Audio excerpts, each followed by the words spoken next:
During regenerations modification of an organs to another organ is known as.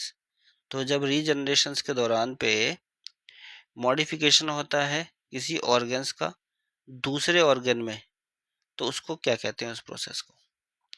पहला option दे रखा है morphogenesis. Morphogenesis की अगर बात करें तो ये एक तरीके का जनरल डेवलपमेंट होता है।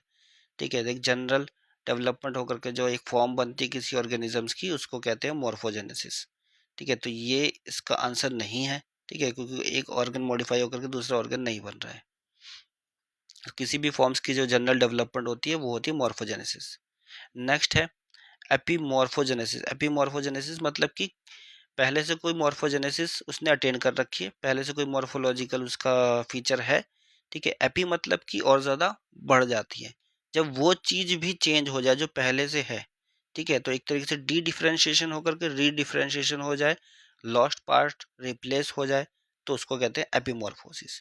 तो ये जो कहा गया modification of organs to another organs, उसको कहा जाता है एपीमॉर्फोजेनेसिस। ठीक है, तो राइट आंसर ये हो गया। मॉर्फोलेक्सिस। मॉर्फोलेक्सिस का मतलब क्या होता है? कोई टिश्यूज स्ट्रक्चर पहले से ही है, ठीक है, उसमें कोई प्रोलिफरेशन ना हो और वो दोबारा से रीऑर्गेनाइज हो जाए, जैसे कि हाइड्रा के केसेस में होता है, तो उसको कहते हैं मॉर्फोलेक्सिस। अब ये तो इसका आंसर नहीं है। नेक्स्ट है एक्रीशनरी ग्रोथ। ठीक है, जैसे कि मतलब कि कोई सरफेस है, उस सरफेस के ऊपर नए मटेरियल जो है उस पर ऐड होते रहे, तो एक तरीके से ग्रोथ जो होगी वो किसी नए मटेरियल्स के ऐड होने की वजह से किसी सरफेस के ऊपर हो रही है।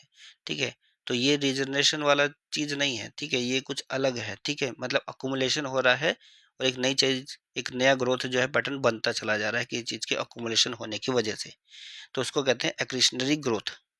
तो ये भी इस क्वेश्चन का आंसर नहीं है, बट पता होनी चाहिए चीज़ें कि इसका मतलब होता क्या है। तो जब ऑर्गन कोई चेंज हो जाए, मॉडिफाई हो जाए और दूसरे ऑर्गन्स में, तो उसको क्या कहते हैं? एपिमॉर्फोसिस। ठीक है, राइट आंसर आपका है बी।